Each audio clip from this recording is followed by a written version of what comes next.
What is going on, my people? What is going on? Appreciate you guys tuning in. Wednesday, October 30th, 8 a.m. on the dot.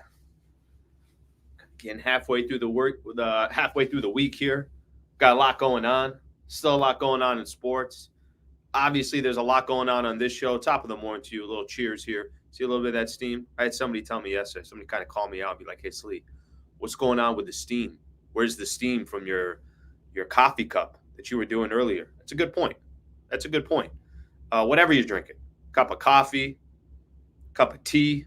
I don't care what you're drinking. Top of the morning to you. Hopefully everybody's off to a great start on this Wednesday morning. We got a lot of stuff to get into as you look to your always wrong. Every freaking time I'm wrong. I have no idea how to point at the opposite side.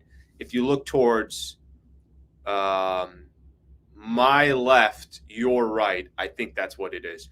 Here are the topics for today's show. Obviously, spent a lot of time actually, talking about the Dodgers and the Yankees in Game 4 World Series. They got another game coming up tonight. I would not have any concern if I was a Dodgers fan, but I'm not a Dodgers fan. But if I was a Dodgers fan, I'd have no concern.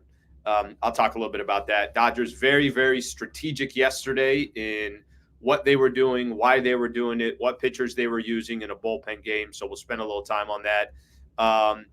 Is it just me, or did that Mookie Betts incident yesterday not get as much publicity as it probably should have? I'll play the video for you in a little bit. We'll look at it and then give my opinion. That was such a casual, like, oh, yeah, no problem. Everybody just go back to the game. That incident, obviously, with Mookie. Lakers got a game. They're still on the road. It's actually only game 2 of their road trip so far. They got 5 road games in total. And tonight, actually an early game, 4 o'clock tip-off, they will be in Cleveland against the 4-0 Cavs. I saw an article as well. Bronny might be playing tonight. I want to give my opinion on Bronny, on what I think is best for Bronny James and what the Lakers, what obviously Lebron, what the rest of the fam decides to do with Bronny as the season progresses. And then Sammy Long, who you guys know, is putting up all the preview videos. He's coming up at 8:30. He's going to join the show, and we'll talk a little bit about everything. All right, let's get started. Just, some people got here. Good morning. Good morning to you. Your right, our left. I can't do it every time. There it is here. When I point at the Solana Beach sign, I'm always pointing with the wrong hand. When I point at my topics, I'm always pointing at the wrong way. I for some reason in here, mentally, I can't put all those pieces together. All right, let's see what else we got here. That was assault.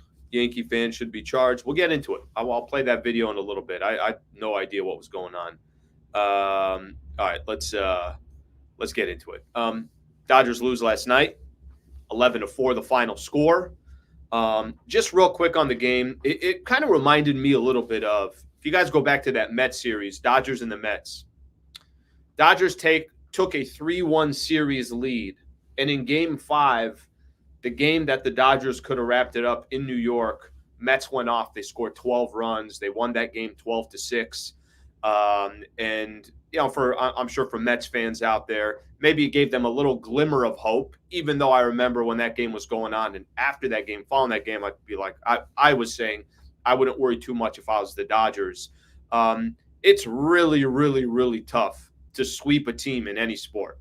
I don't care if it's the NBA. I don't care. Obviously, it's Major League Baseball, NHL, football is different. You're only playing one game. College basketball is different. You're only playing one game. College football is different. You only play. Anybody can win one game. But to win 4 games in a row at the absolute highest level where there's only 2 teams, it's not like the Yankees are scrubs. I mean, maybe we'll look back at this Yankees team and we'll say, you know what, they were the best in the AL. But if you looked at all of Major League Baseball, where would the Yankees rank? Are the Phillies better than them? I take the Phillies in a 7-game set. Are the Mets better than them? Probably a really good series. Are the Padres better than them? Probably a really good series. Clearly, the Dodgers, they're not better than the Dodgers. But to sweep a team, it ain't easy. And what last night was for the Dodgers, I'm not telling you that they were conceding the game, but they were very, very, very strategic of what they were going to use, what they weren't going to use. depending on the circumstance, depending on the situation. I mean, right out the gate, I thought it was Dodgers went up 2-0. Freddie Freeman hits another home run. 6 straight games for Freddie Freeman hitting a home run in the World Series. You got to look at the 2 games he played when he won a World Series with the Atlanta Braves back in 2021. And then you look at what he's done so far this year. They've played 4 World Series games this year. He's got the grand slam. He's got the solo shot. I want to say 2-run homer and a 2-run homer, if my math is correct there. Freddie Freeman starts a game. They're up 2-0. And the Yankees it's funny watching this team play. They have the least amount of confidence I've seen in a World Series team in a long time.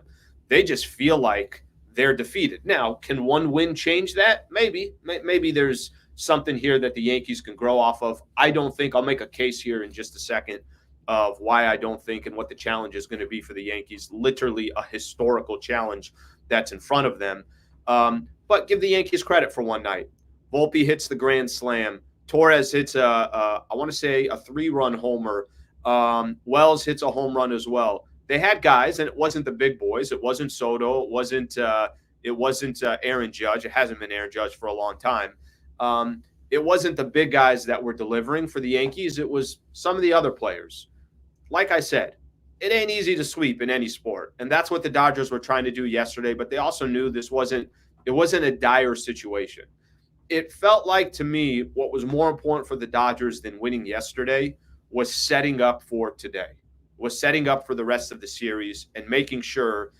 Listen, there were moments yesterday the Dodgers kind of clawed their way back. They were down, and I think they cut it 5-4, and then it was 6-4. It was still a close game, so it's not like the Dodgers weren't fighting for that entire game. But the game was over once the 8th inning came, and the Yankees put up 5 runs. That was a wrap. They got one more run in the 6th as well, so that kind of gave them a little bit of separation.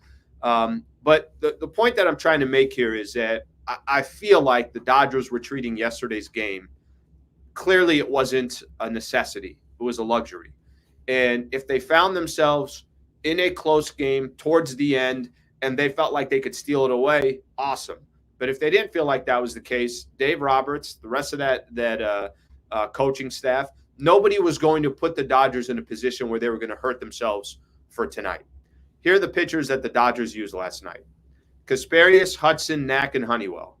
You know what all 4 of those guys have in common? None of them are their high leverage relievers in a bullpen game that the Dodgers went to. And listen, if the circumstances were different, if they were up 5-4 in the 7th inning, then you're probably going to see Vezina. Then you're probably going to see Trinan. You're going to start seeing the best guys, because here's a chance. You never want to give a game away, especially in the World Series, but it was all going to be about positioning.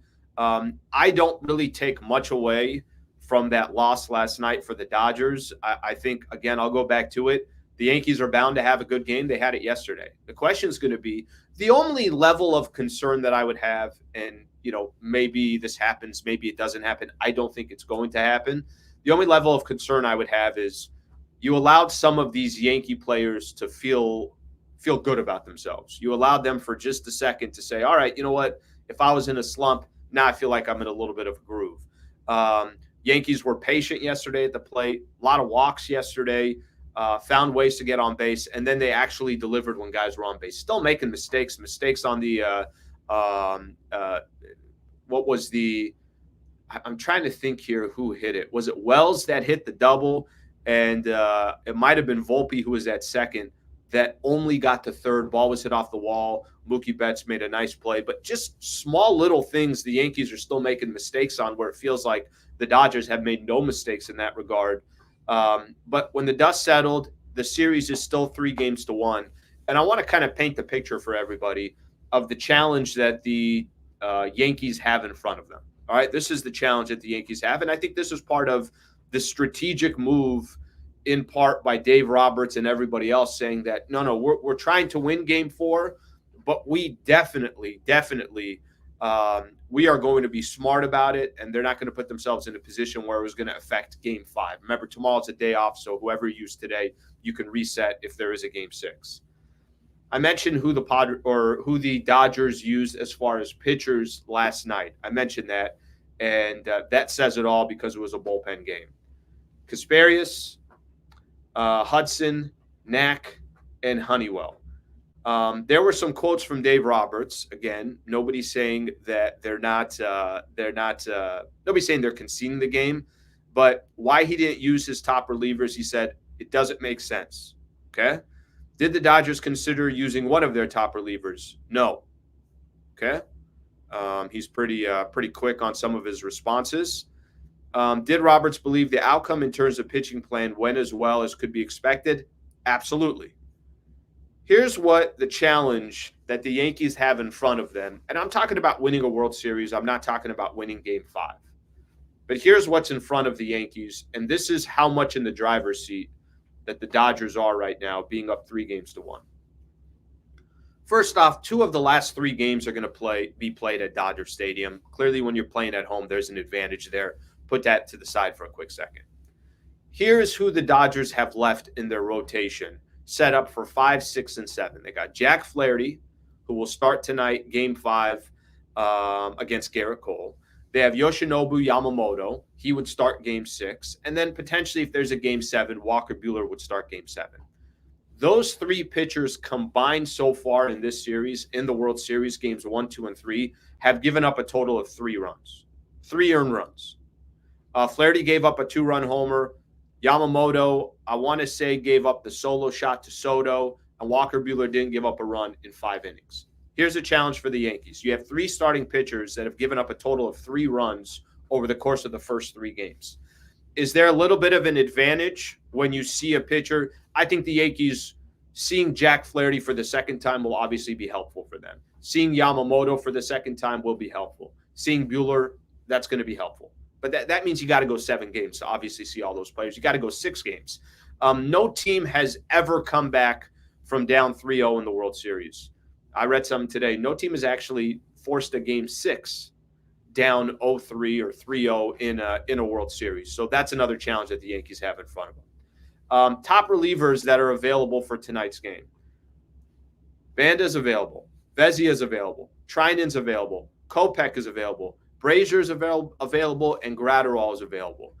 They basically have, not only do they have Jack Flaherty on the mound tonight, they have every reliever that you would want to have for tonight's game as well, for a potentially closeout game at Yankee Stadium. Anytime there is a level of concern, if Flaherty doesn't look like he's got his great stuff tonight, cool, they're going to the bullpen. And they have every player that you would want to have in the bullpen available for tonight's game. On top of that, you got a day off tomorrow. So I don't think they care if they had to use Trinan and Trinan had to throw 25 to 30 pitches. They don't care. Are you getting 4 outs? Are you getting 5 outs? Maybe they're just doing the matchups. It's lefty-lefty. However they decide to do it, Dave Roberts has every piece of the puzzle that he wants in this Game 5 available for him. So on top of everything else that I just talked about, and again, I'm not talking about just winning Game 5. I'm talking about, are the Dodgers going to win a World Series or are they not? And I believe this, and I think most people would agree this, and this isn't breaking or shocking news. It's not if, but it's when. But on top of everything else that they have going their way, up 3-1, it's how they're set up. It's you got all your starting pitching ready to go for your final 3 games. You have the bullpen has been, at least their top relievers have been one of the strengths for the Dodgers so far in this postseason. They've been amazing for them. They're all available. And like I mentioned, no team's ever come back from 0-3. No team has ever even forced a Game 6 in the World Series. They have set themselves up perfectly for this moment. Now, you got to go out there and make it happen? Yes, you do. Do players like, Shohei doesn't look healthy to me, but they got so many other guys that have stepped up. Maybe that's not going to be the difference of the series. The last thing you want to do is start giving the Yankees life. The last thing you want to do, I'll use Garrett Cole as a good example here. If Garrett Cole went 6, 7 solid innings and gave up no runs or a run or maybe even 2 runs, and the Yankees found a way to win Game 5 and they won the game 3-2, it was a close game, okay. Probably it's a little bit different of a conversation because now all of a sudden, now there is a little bit of pressure on the Dodgers. Now you're going back to Dodger Stadium. You haven't closed anything out. Are you going to have the crowd there? Is the place going to be rocking? Is Dodger Stadium in LA, obviously, can they taste potentially a World Series? Yes, they can. But to force a Game 6, the storyline would change. The storyline then starts becoming, all right, well, you're one game away now from a Game 7. And here's another thing. I mean, the guy that would have the ball in his hands, or at least would start the game for the Dodgers, would be Yamamoto. And that dude seems like the higher the moment, the more pressure. He seemed like he's only even got better. We saw it against the Padres in Game 5. We saw it certainly against the Mets. We saw it early in the series in Game 2, how brilliant Yamamoto was. So they are, if you're looking at this and it's like, I don't know, the Dodgers are basically moving all their best troops to the front, and they're ready to go for that final battle or whatever the case is. All right, let me read some of the comments here, and then I'm going to get into I do want to get into that Mookie Bet stuff. Dodgers will win today if they score more runs than the Yankees. Incredible breakdown. Incredible breakdown. Let's close it out tonight. Don't give them more life. Look, there is a little bit of that. I think they're incredibly set up. I mean, just to be completely frank with everybody, I don't think you could be set up any better. It's a perfect scenario for the Dodgers. But you also, you understand if you start giving a team life and they start kind of feeling all of a sudden that, no, I think we're back in this thing, you never know what can happen. And extending a series, you never know what can happen under those regards. So we got here. Ohtani is not playing well at all. He just needs to get on base. Yeah, you can 100% see, you could 100% see that he's got legitimate, he's in pain. He's not 100% by any stretch of the imagination. All right, see what else we got here.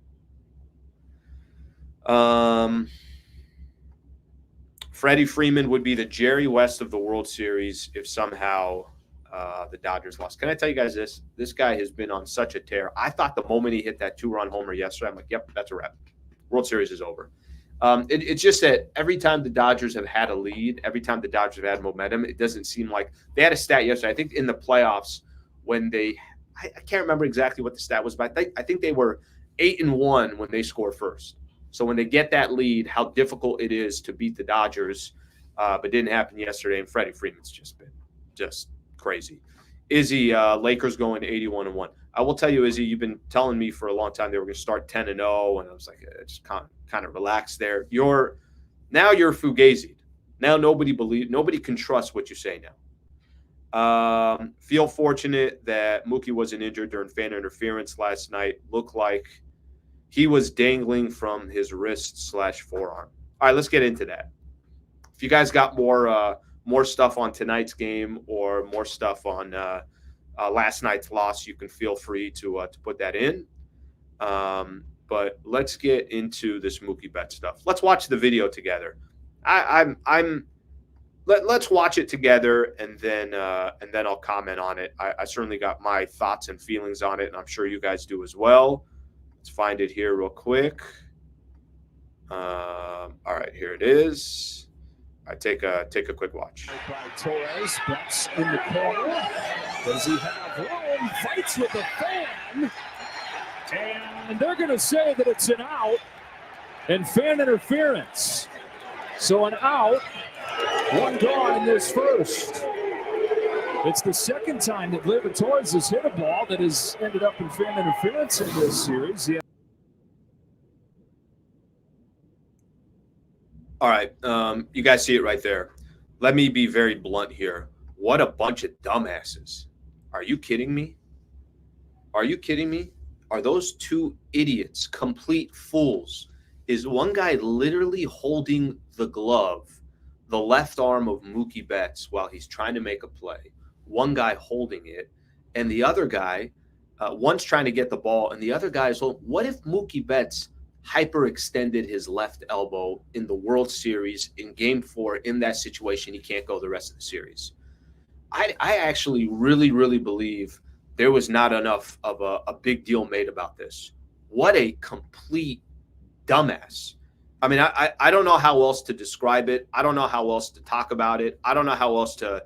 I feel like it's not being made a big deal. What if Mookie Betts got injured because of a couple dumbasses that? And I'm going to read some of these. That's the only way that I can explain it. Dumbass is the only way that I could explain it. Let me read to you some of the quotes from these idiots. Listen, okay. Here are a couple of quotes. Here, it has their names here. Were escorted at Yankee Stadium. This is the interesting part. But said they were informed they would be allowed for Game 5 in the Bronx on Wednesday. So they got thrown out of the game. They can come back for Game 5. This is what these dipshits were saying after the game. I know when I'm in the wrong, and as soon as I did it, I was like, boys, I'm out of here. I patrol that wall, and they know that. All right? Let's see what else here. It says Mookie Betts was swearing at us. Mookie tried playing it cool. When it comes to the person in play, it doesn't matter. He just basically saying we lost. It's irrelevant. Tried basically not saying that it was a big deal. Here's this idiot again. This is actually one of the pitchers for the Dodgers because Ferazzi was in at the time. I've never seen anything like that. Kind of set the tone. I thought there was another quote from these guys as well. Oh, this is it. We always joke about the ball in our area. This is, guys, a season ticket holder. We're not going to go out of our way to attack. If it's in our area, we're going to D up. What is this dipshit talking about? What is this guy talking? What are both of these idiots talking about? They're talking as if they're part of the game. They're talking as if literally they're in the game. They're talking as if they're impacting the game by doing whatever the hell they're doing. The guy is holding Mookie Betts' left arm, and if you see kind of the height of where he is, Mookie has to reach over. It's not like the wall is waist level. No, the wall is above his chest, probably shoulder level. That's how you hyperextend your freaking arm or your shoulder. The point I'm making is that could easily have been some type of an injury. Maybe I'm overreacting to it. But to just so casually, and these dumbasses are like, yeah, this is our wall. You come over our wall, this is ours. And then the Yankees have no problem bringing these guys for Game 5 tonight in the Bronx. What am I missing here? Am I missing something? When I watch that live, and in the beginning, the initial angle that you have, you can't really see what's going on. You just see Mookie Betts basically fighting for the ball, but the angle's not good. The next angle that you see, I watched that thing 10 different times. I'm like, first off, he's so lucky he did not get injured. That's number one. And number two, those dumbasses so casually like, yeah, we're just trying to get the ball. I don't get it. I don't understand it. I'll read some of your guys' comments, and if you guys can make some sense of it, feel free to make sense of it. But that made no sense to me at all. And, honestly, there's a little bit of me of the Yankees and Yankee Stadium there. That's absurd that you're going to allow these guys at least just say, yeah, they can't come back for the rest of the World Series. They can't be there for Game 5. And then if next year, whatever the hell they do, you're good. You're green lighted. Hey, you're going to be out for that game, but you could come back the next game. I think that sets a complete, the precedent that sets makes no sense to me at all. All right, let me see a couple of these. Mookie said he doesn't care. You're 100% right there. He doesn't care. But don't tell me Mookie Betts wasn't upset at that situation. Don't tell me Mookie Betts wasn't upset. And by the way, this is, we've talked about this earlier in the playoffs, right? When Dodgers were playing the Padres, we had the issue that went on at Dodger Stadium. Okay, nobody's justifying anything that's happening there. And especially Mookie Betts. It's not like Mookie Betts is out there and he's trying to trigger the fans or anything along those lines. Mookie Betts is just making a play at the ball. I don't get it. None of it made any sense to me. You got two guys basically holding his arm. What a kind of a bullshit move. That's banned for life stuff. Well, apparently banned for Game 4, but back in Game 5. So I don't think so. I think most people agree with me. Dumbasses. I just thought the articles were so casual. Even this New York Times article, everything was so casual. It was like, yeah, this happened. And then, ESPN found them at a bar. and asked them a couple questions, and the guys were like, yeah, no, you get past this line. This is our line. What is this, a safety in the NFL that's talking about a zone coverage in the area that he's got to block, a linebacker in the league that's telling everybody, yeah, if you run a slant and you come into my territory, I own this. Dumbass, you're a spectator. You're a fan. You've got nothing to do with the game. You could try to make a play at the ball. That happens all the time. But to hold Mookie Betts' arm is pretty absurd to me. All right, let me read a couple more of these here because it still makes no sense to me. Dodger fans got reprimanded by everyone, but these guys got praised and celebrated. I don't know if it's that. I mean, I don't know if they're getting praised and celebrated. I mean, I'm not praising and celebrating anybody. I patrol that wall is ultimate delusion. That's unbelievable. That's unbelievable that that's a quote that came. If I was that guy and I did that, basically what I would say is like, listen, I had 6 beers before the game started, and then I had 3 bourbons. I didn't know what the hell I was doing. I apologize, and I am not coming back to game 5. That was an embarrassing moment for me. That's what I would say. This guy says, got to patrol the wall. You know, you come to our side. You step into our boundary, that's the danger zone. And everybody's running with the quote like, okay, yeah, no, that's a good explanation. It's a good explanation. You know, I didn't understand it before, but now I understand it. The hell's going on here? The hell's going on here? Let me see what we got here. Roberts took offense to dugout. Where's he at on this? Oh, Manny's throw to the dugout. I don't know. I actually didn't really see many quotes on it. Desperation that their team is losing, make them do stupid things. All right, that could be one of them. John Ferris in the house. John, what's going on, brother? He should be banned for life from any Major League Baseball game. Yeah, what a complete dumbass. All right, we won't go too much further into it, but I definitely, had my thoughts on that, and none of that made any sense to me at all. Robert said it was a mind game against the Pods. No, I think he was talking about if he reacted to what happened yesterday. All right, we'll keep it at that. Obviously, Dodgers got a game tonight, so Sam is going to come on here in a few minutes, but I just kind of want to give a little bit of expectations, what to expect in tonight's game, and then when Sammy comes on, we're going to spend a little time talking about the Lakers. I got a couple things on the Lakers that I want to get into. They got a game against the Cavs coming up. Cavs are 4-0. I thought I read something that Bronny might see Bronny tonight because it's in Cleveland. I have a plan for Bronny James. I have a plan for Bronny James, and I really hope some of this stuff about playing Bronny doesn't backfire on the Lakers. We'll see. I have no idea if he's going to play or he's not going to play. But let me just kind of wrap things up on the Dodger stuff for now, and then we can get back to it in a little bit. They're in a great spot. I really do believe that those first 2 games, and specifically that first game that the Dodgers got against the Yankees, Freddie Freeman hits that grand slam. I really believe that was the series. If the Yankees would have won one of those first 2 games, remember, they were up 3-2 in the 10th inning. Freddie Freeman hits the grand slam. 4-2 in game 2. They got the bases loaded, couldn't score.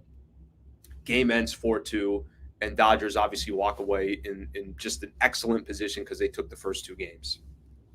Game 3, Dodgers win again, so you go up 3-0. Tonight, the only storyline to me that's interesting is Garrett Cole's on the mound. It's at Yankee Stadium. If this is a close game, Dodgers use a lot of their relievers, and the Yankees find a way to just squeeze one win out of Yankee Stadium. And now everybody's got to – Dodgers are flying back to L.A. either way, but the Yankees are flying back as well. And there's a day off in between. There could just be a little bit of those head games, right? The Dodgers could be kind of sitting back, even though they'd still be in a great position, but they could be sitting back saying, all right, well, the series is still going. All right, we jumped out 3-0. They've won 2 games in a row. Hey, we kind of got to win game 6 here at Dodger Stadium. It just makes things a little bit different. I think obviously does add a little bit more pressure to the Dodgers. I don't think that's going to happen. Even if it did go 6, then that's it. Then it's over. I don't think this Yankees team for a couple of reasons, but one of the reasons, Yankees are just not better than the Dodgers. Dodgers have played virtually better in every category you can possibly play in. And if it doesn't end tonight, I think it will end in Game 6. But Dodgers still in a great spot, in a great position.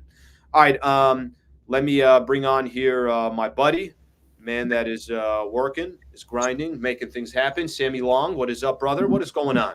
My guy, what's going on, dude? Not much, buddy. I just spent about 4 or 5 minutes trying to figure out what exactly the fans in New York were doing to Mookie Betts. Okay, let me ask you this. That dude's a fool. Okay, let me ask you. Is it just me, or does it feel like it wasn't really made that big of a deal? No, it wasn't, and he's kind of a folk hero today in New York. Like I heard what you said. When it comes our way, we put up the wall. What the hell? I don't even know what to do with that quote. I don't know what to do with that quote. Could you imagine if it was the other way around and there was a Dodger fan up there and Juan Soto was in the outfield and they tried to rip the ball out of his glove, could have bent his hand the other way, like to possibly injure him for the World Series? I mean, it's like he's being praised. Like Dodger fans got crushed for throwing things on the field. I think, not to go too much into this, but like ever since certain celebrities have slapped other celebrities on stage at the Oscars, there's this kind of thing where audience members with, the Dave Chappelle show, and now it seems like it's kind of spilled over into some sports where it feels like if I buy a ticket, then I'm a part of the game. It's like, no. You're there to cheer and be a part of the game that way, but it doesn't mean that because you bought a ticket, you get to, I think most reasonable people are sitting here today and saying, I don't know what the hell I just watched. I don't know what that was. And like I said, nothing happened to Mookie, but what if something happened to Mookie? Right. And now all of a sudden, Mookie Betts is not playing in a Game 5 of the World Series because not what happened on the field, not because he dove for a play, not because, he pulled a hammy because he was sprinting into second. No. Because a fan, after he caught the ball, 2 of them were holding his left arm.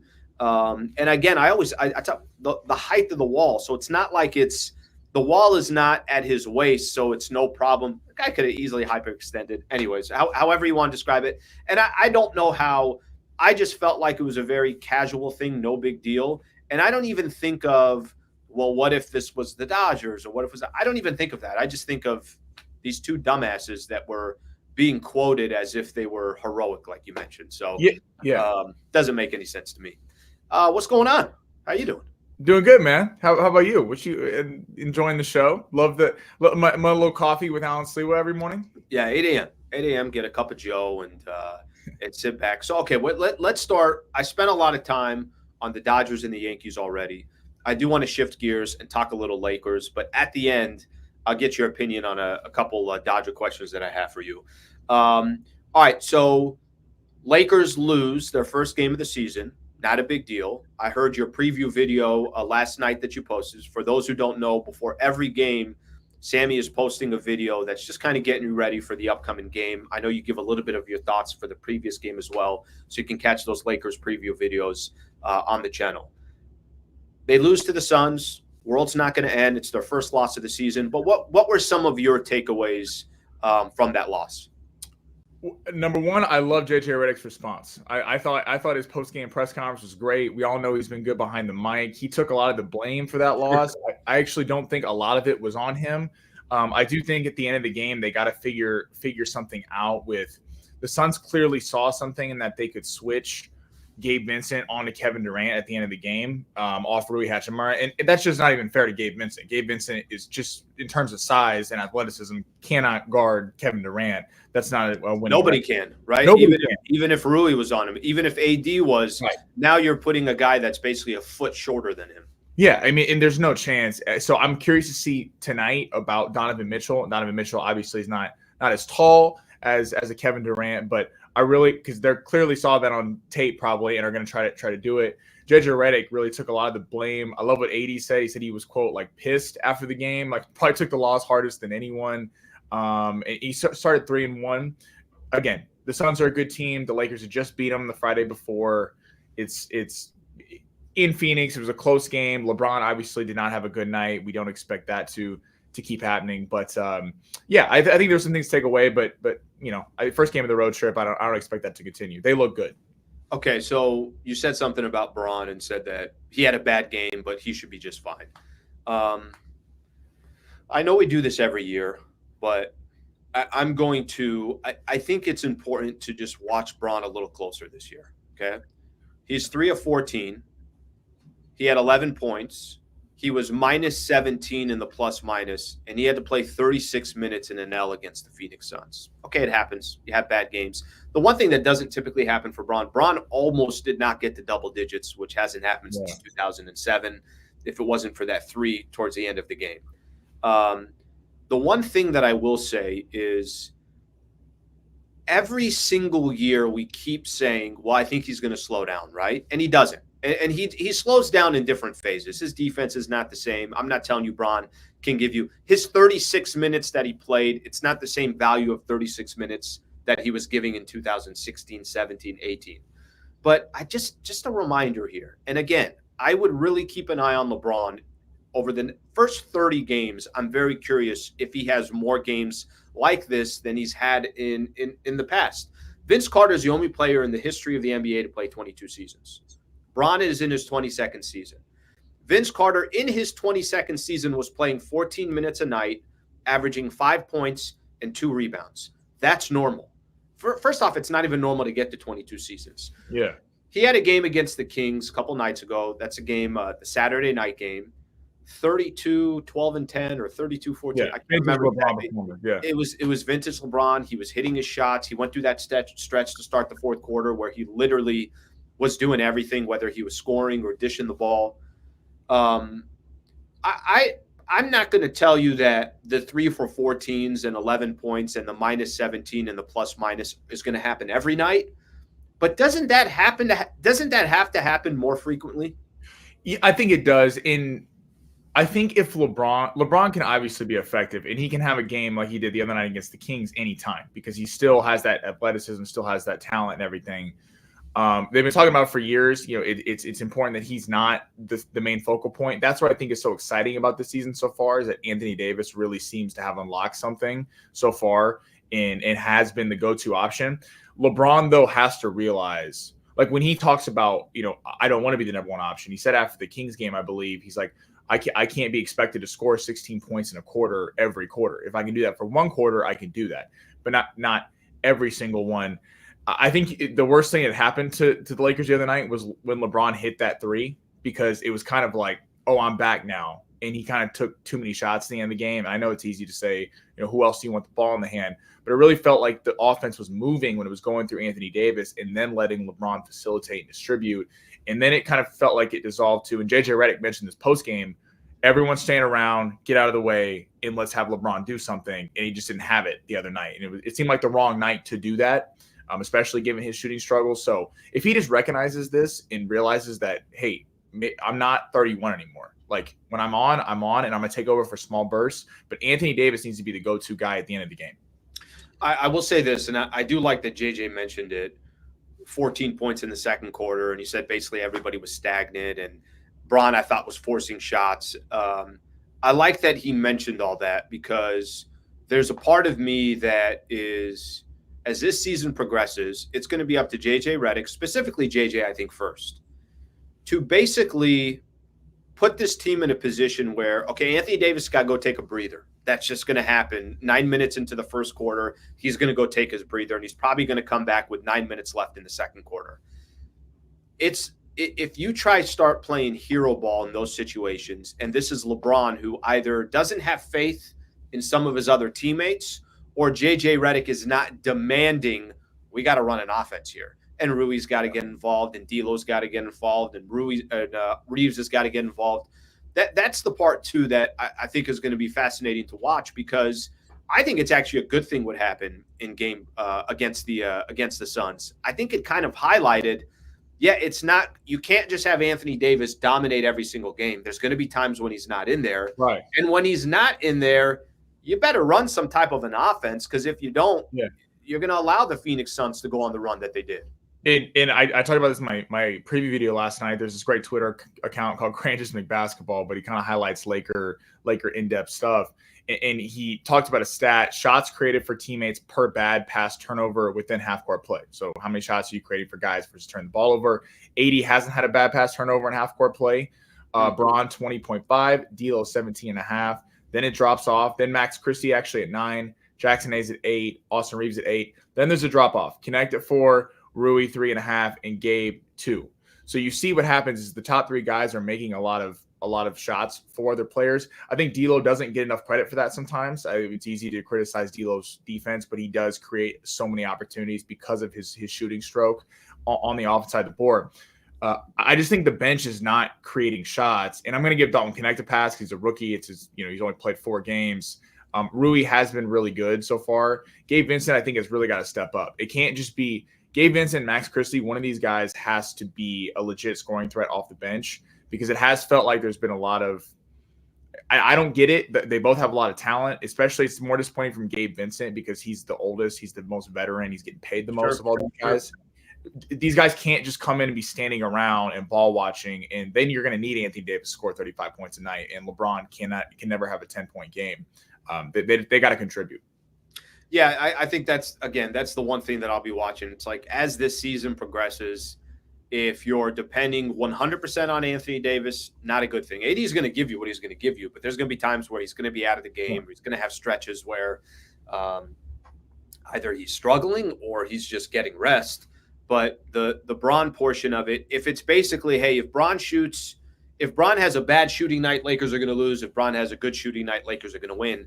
I don't think you want to depend on either one of those. So I obviously there's going to be more there. You got a chance. So Cleveland 4-0. And if I'm right here, I looked at who they beat so far this year. I think they got a win against the Knicks. The Knicks. They beat Toronto and Detroit at home. They beat Washington on the road, and then they beat the Knicks at home. So 3 wins that I don't think mean anything. The win at New York was impressive. When you were doing a little bit of your breakdown, what kind of have you noticed with the Cavs? What should we expect tonight? The Cavs are interesting to me because they feel like they never get enough respect in the Eastern Conference. People kind of, rightfully so, talk about the Celtics. The Knicks have a lot more star power. Hell, even Miami's got more star power. The Bucks with Giannis and Dame. This is a very well-rounded team that's, definitely led by Donovan Mitchell, obviously the superstar. Evan Mobley, SC guy, has been great. Jared Allen's quietly had a couple of really nice seasons there. Darius Garland had 34 against the Knicks the other night, so he's kind of that 1-2 punch. The only guys that really play off the bench are Sam Merrill, Karis LeVert, and George Niang, all shooters. Look, this is a good team. Obviously haven't really beaten the upper tier competition yet. The Lakers have kind of had a murderer's row so far. Going 3-1 is really impressive in that. I feel like the Lakers always start because of the Lakers with tough schedules every year. Some of these other teams, it's nice that the Lakers got the Raptors and the Pistons coming up. Hopefully you can stack a few wins there. There's a very solid team. And I think this is a game that Anthony Davis needs to dominate because they have 2 really good bigs. And someone's got to guard. Max Christie actually did a good job last year guarding Donovan Mitchell. So I'm curious to see if JJ Redick kind of goes with him. And D'Lo's questionable tonight, so they don't know. So Gabe Vincent and Christie might be kind of thrown into a much bigger role. One of those guys really has got to step up to match the guard play of Garland and Mitchell. All right, one other thing to kind of look out for tonight's game. There was a quote from LeBron after the game against the Phoenix Suns, and they were talking about obviously tonight's game. I'm going to read this off here. It's definitely going to be a very special to be back home and be able to run out with my son, talking about Bronny James. We spent a lot of time on that floor throughout my days when I played there for 11 years. Obviously, LeBron, his relationship in Cleveland, an absolute legend in Cleveland. There's some photos that were kind of resurfacing here the last day or so, showing LeBron with Bronny when Bronny was just obviously a baby. That quote made me kind of think that Bronny might get an opportunity to play tonight. I want to kind of put it this way here. We had a chance to watch Bronny in the first game. Obviously, there was a storyline behind it. Lakers were playing Minnesota Timberwolves. Ken Griffey Jr., Ken Griffey Sr. were there. I don't really know what the plan is moving forward, but Cleveland is symbolic to LeBron James. So if he does play, I think it would not be a shock to me. However, with that in mind, how do I put this? I want to say that it's a dangerous place to be in. I think the position they're putting Bronny in. Because if Bronny comes in for a couple minutes tonight, let's say he came in for 2 or 3 minutes, it was in the second quarter again. It had no effect on the game, and then that was it. They just kind of let the crowd get into it for a quick second. Yeah. We called it a day. And then, by the way, before you know it, he's sent down to the G League, and now he's working on his game. That I don't really care. That's fine. Yeah. The problem is if Bronny's in there at a time where, hypothetically, it's a bad stretch, and Lakers end up losing the game by a couple of points, and we're saying they played Bronny James in this situation, in this predicament. Well, that wasn't smart. What kind of do you make of the Bronny situation so far? I have my plan for Bronny. I have what I think would be a good game plan for Bronny. I'm not 100% sure what the Lakers have as far as what their thought process is for Bronny yet. Yeah, it's a little frustrating, not going to lie. I thought it was cool night one. It was cool seeing them play together. It was a cool moment, obviously, with the Griffies there. It didn't do anything for me. If I could be honest with you, I know for some people, they thought it was cool. I didn't. There was nothing that – it didn't do anything for me seeing Bronny on there. Yeah. And I don't know how much it did for other Laker fans. I think it was a cool moment for LeBron and his family. I don't know what that moment was for everybody else, but that's just me. I agree with you. I just tried to be like, okay, let's give him the moment. Let's do it. Let's be done with it. This kind of annoys me because now the Lakers are 3-1, and it's like, this is not a reunion to like, I don't understand. Like, I don't understand every game that he plays against someone. There's some meaningful thing. Cleveland's a good team. And if you're can I just say this? I think Cleveland, the Cleveland thing is not out of nowhere, right? Like, we know that. It's not like this was the Raptors. The Cleveland game is symbolic to LeBron. But the problem is here, like, to your point, if the Lakers lose by 3 points and he comes in for a couple minutes, LeBron is setting up Bronny to be absolutely hated by Laker fans because people are going to go, what the hell? This guy's playing. He doesn't deserve to be playing. I mean, frankly, with the guard play of Garland and Mitchell, they're going to go right at him. And why wouldn't you if you were Cleveland? He's playing in the game. I would literally attack him every single possession. They're too big for him and just too athletic. And it's not trying to rip Bronny. It's just he hasn't deserved anything to be playing. And the Lakers are 3-1 and seem like something's different and they could really contend. And doing things like this, I also want to make sure JJ Redick is the head coach because if this keeps happening, then it's like, okay, LeBron really is running the team. And I've loved JJ Redick so far. I don't feel like he is doing that. But, I mean, you know, I thought we got our photo still. I don't think we need it again. Okay, so I'm going to go back to this. And this is why I say I feel like it's kind of dangerous territory to be in because I think everybody agrees Bronny James should be in the G League right now. And he should be developing. He should be working on his game. And if I've said this before, I'll say it again. Part of me feels for Bronny because it's almost like he doesn't really have a say in any of this. He's just kind of going with the flow here. Okay, is what it is. The world's not going to end. He played in that first game, and it didn't affect the Lakers' results. So if it's the exact same thing tonight, and quick little photo op, this is in Cleveland, obviously LeBron from Akron, Ohio, and it doesn't affect the game, then I don't think anybody's going to say anything, and I don't think the world's going to end. But this is also a fan base that if all of a sudden the Lakers lost tonight, and in some shape, in the minutes that Bronny was in, I'm making this up, that the Cavs went on an 8-0 run, right. That's what's going to be talked about when the game is over. What's not going to be talked about is, hey, how cool was it that Bronny got a chance to play, and he's here, this, is that. I personally think they're not going to make a storyline of this. It will probably be a quick, hey, he was there, and then he's gone. But that's, again, I go back, that's kind of the dangerous territory that they're walking in. Bronny James, hopefully, will be down in the G League before we know it, and let this man just work on his game like every other late second rounder. And clearly, Bronny James is going to need that for his success in the NBA down the road. I mean, he missed half the season due to a heart condition. He only played in half of USC season, averaging 4.8 points per game. He just needs time to work on his game. It's unfair. I think it also sends a really bad message to the bench, to the other guys, your Max Christie's, your Dalton Knechts, your Gabe Vincent's, because night one, they let it go. It's a cool moment. It's father-son. Great. Did it. Got the photo op. The fans went crazy. Awesome. If this keeps happening, guys are going to go quietly behind closed doors. This dude should not be playing over me. Like, I'm sorry. Like, why is he taking away my minutes? Because, his dad is the star of the team. And I think that could cause some locker room tension. I hope that doesn't happen. But at some point, guys are going to get tired of this. Like, they're all going to come out for PR and say that it's good and it's great and it's cool to see. But if D'Angelo Russell's sitting on the bench and he's like, why is he in right now? I don't understand that. And then you're going to have a real thing of JJ Redick. Are you for the team? Are you going to lose the team, guys? Or are you going to possibly piss off LeBron? So it kind of creates some problems. Here's what my gut tells me. My gut tells me is that LeBron is too smart to put his son in that position.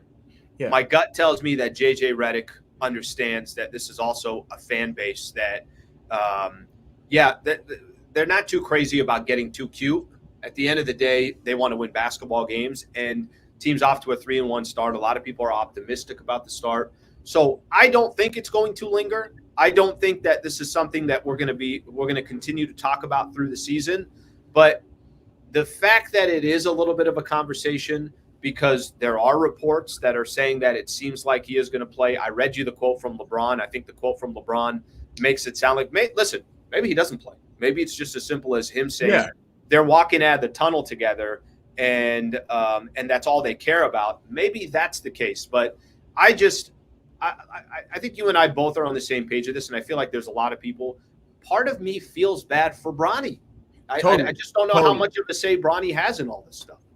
And it sets a precedent, like, okay, so you're back in Cleveland, let's say he plays tonight. What happens when we're playing in Miami? LeBron played there for 4 seasons. I'm sure Bronny went to games there too. Are we going to have the same thing? Or in New York playing at the Garden? There'll be some story. It's like it sets a bad precedent that could, like, and I think people were pretty much with night one. And hey, I hope if Bronny plays, I hope he scores 10 points and his lights out, and we're all talking about, wow, Bronny was actually pretty good. I don't think he's shown that so far that he should be playing. I hope JJ Redick has control of the team and not LeBron.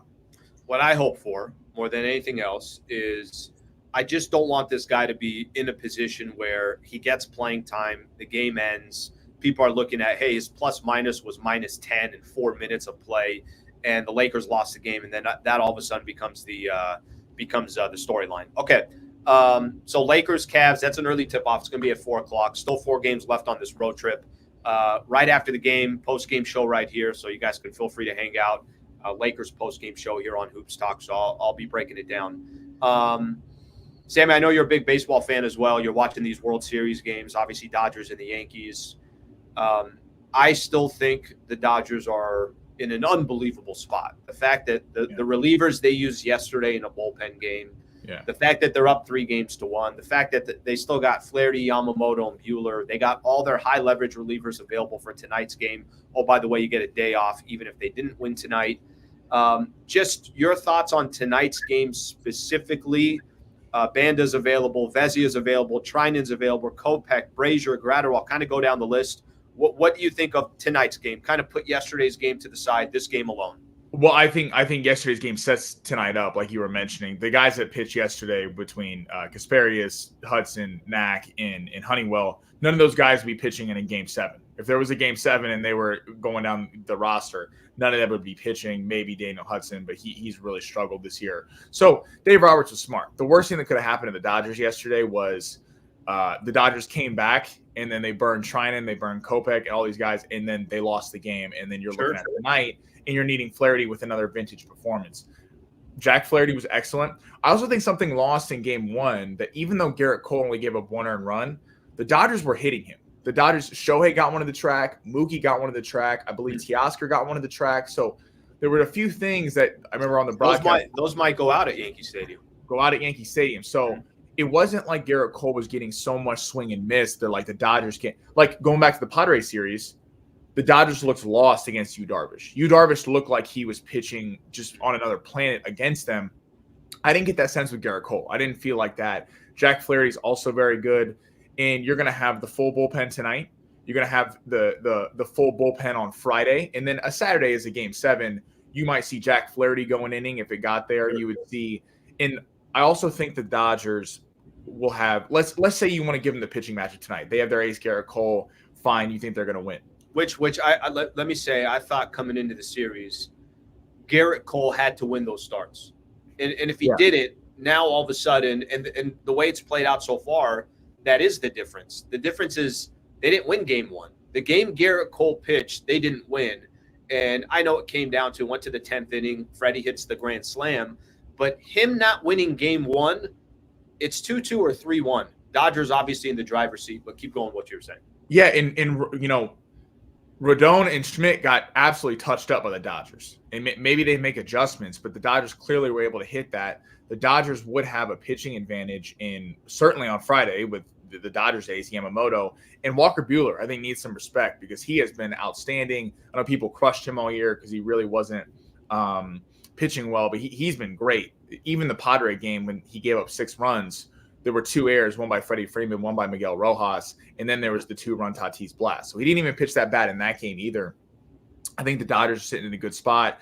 I got to give Dave Roberts credit. I think the fact that it's tough in a World Series game, knowing that, you know, the LA Times and people are probably going to crush you maybe this morning. I don't know what's going on, but the fact that you kind of gave a game away. But I think it actually showed a lot of patience to realize, hey, we're not going to chase a game.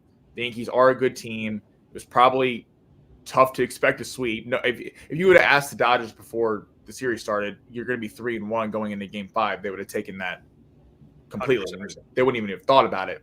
So the Yankees got their moment. You know, they got Volpe, played well, but in a lot of that, the game was close. The final score didn't look close. It was 6-4. 5-4. Yeah, it was 5-4 before, or maybe even 6-4. I know it was a 1-run game at one point, and then they hit the solo shot. Maybe it was Wells that hit the solo, and then, you know, obviously the 5-run 8th. And I think that decision by Dave Roberts to still not try to burn your arms being down, I think it would have been interesting had the Dodgers gotten up 6-5. What would have happened if they would have go for the kill? Then you got to go for the kill. Yeah. But I do think I got to give Dave Roberts some credit. I think him managing that game and not getting stuck, probably having to answer some tough questions from the media last night. Someone asked him, a reporter, and was like, hey, you know, I know you wanted to win, but did this work out perfectly? He goes, 100%. That's exactly what we wanted to do. And so I got to give Dave Roberts credit.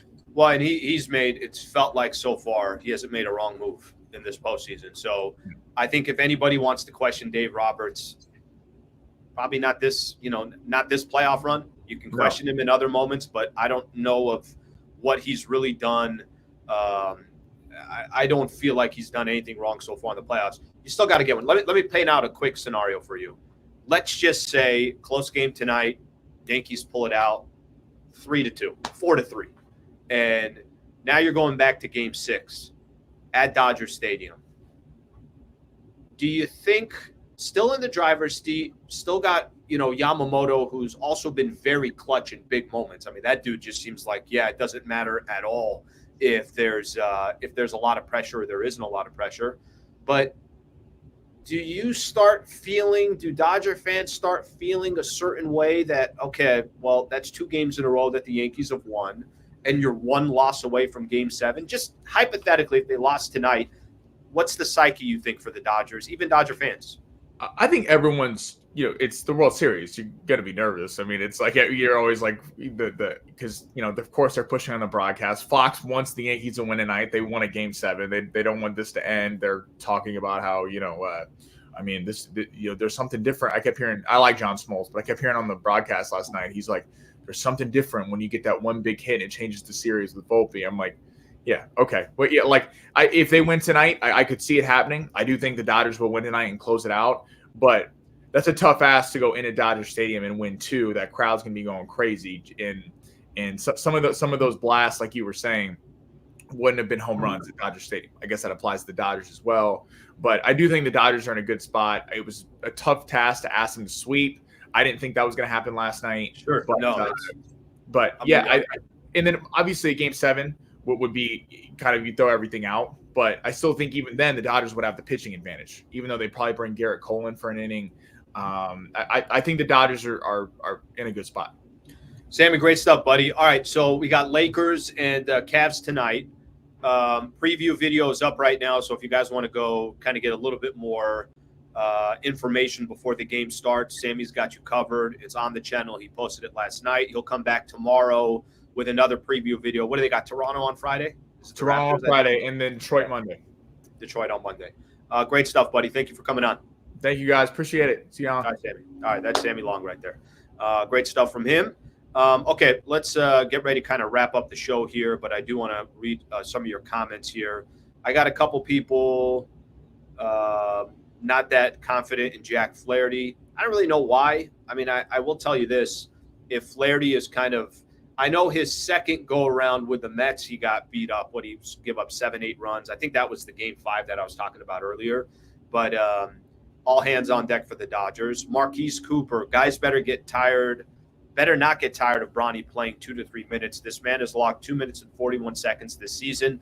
It might get to 5 total minutes player tonight. I think this is blown way out of proportion. It is until it isn't. So I think the Bronny piece of it, I'll just give you my quick take on Bronny James. This is what I'm hoping for Bronny. All right, let's finish this. He played in the first game with his dad, nationally televised. He played because he goes back to Cleveland, plays another 2 minutes and 41 seconds, whatever you want to call it. It has no effect on the game. Nobody's upset at anybody, and the Lakers can just move on. I want to see Bronny in the G League. I want to see Bronny develop. Let this man develop properly.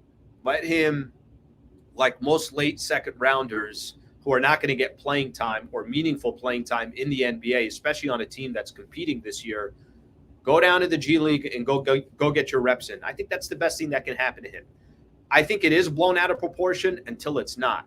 Because if he played 3 or 4 minutes today and the Cavs went on an 8-0 run while he was in the game, where do you think people are going to point the finger at? They're going to point the finger at that stretch. They're going to point it at Bronny. They're going to ask JJ Redick, why were you playing him? So when I say you're kind of, it's a dangerous territory to walk down, basically what I'm saying is that eventually, if something does go wrong, unfortunately, some fingers are going to get pointed at LeBron or at JJ Redick. I just don't want the fingers to be pointed at Bronny. G League hasn't started yet. You're right. I think it starts in maybe another week or so. Great conversation. I'm glad I could join you live this morning. See you tomorrow. Thank you, brother. I appreciate that. Dodgers end it tonight. Let's see what else we got here. Garrett Cole, lump of coal. J. Cole, Dodgers in 5. Pretty good. Pretty creative there. All right. I think we got everything right there. I think we're good. Yesterday, I appreciate everybody. I told everybody that I had sales calls yesterday. Tuesdays and Thursdays, I do sales calls. So I told everybody, don't talk to me. Don't hit me on social. Nothing. I got a lot done yesterday. Not going to lie. Set up a couple future appointments here. Future conversations here. Even got a no yesterday. Something that I was working on, I was told, no, Al, ain't going to happen. Okay. Can I tell you something? Got to get no's. No's are so important to success. Not everything is a yes. You got to get some no's. So Tuesdays and Thursdays, I'll continue to roll up my sleeves and give you guys a little bit of a recap of how the sales are going. So I appreciate you guys hanging out. Game 5 tonight, Dodgers and the Yankees from Yankee Stadium. Lakers got their game. They're taking on the 4-0 Cavs. I appreciate you guys hanging out for a solid hour, almost an hour and 5 minutes. Thank you for being a part of the show. Thank you to Sammy Long. Hope you guys have a great rest of your day. And we'll catch you guys tonight. Lakers post-game show tonight, right after the game. Hang out with me. Thanks, Laker fans, and thanks everybody else that's hanging out as well. Appreciate it, guys.